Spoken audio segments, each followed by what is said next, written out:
bakasyon sa bundok. Alis sa lungsod ng milya-milya ang layo. Lumabas siya ng handa, magarbo at maliwanag, sa paanan ng bundok na may natatanaw na niebe.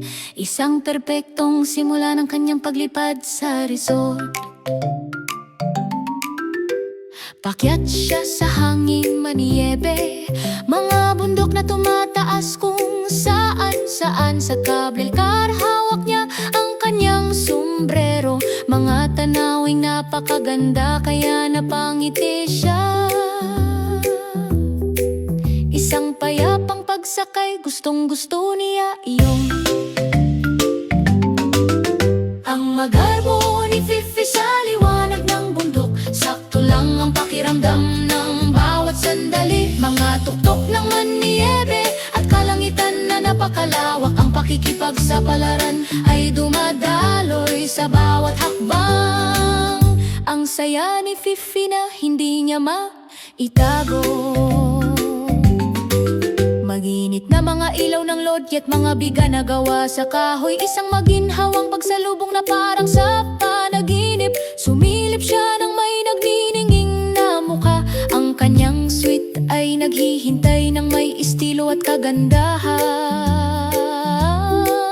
Isang perpektong paghinto sa kanyang bilis sa bundok.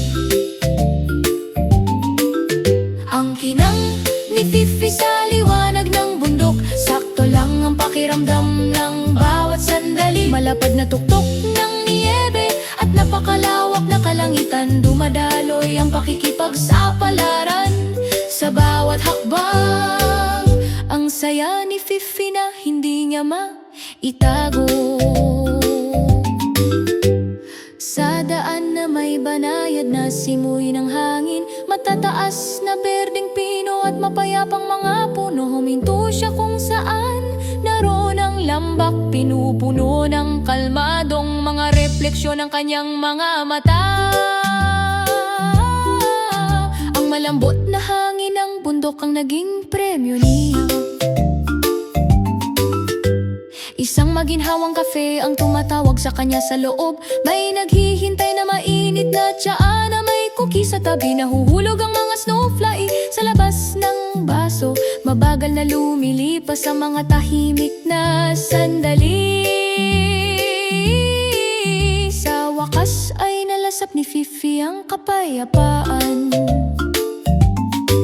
Ang paglubog ng araw ay nagpinta sa kalangitan, nang napakataas ang malambot na rosas ay kumukupas sa kalangitan ng gabi. Sa kanyang balkonahe ay nilalanghap niya ito.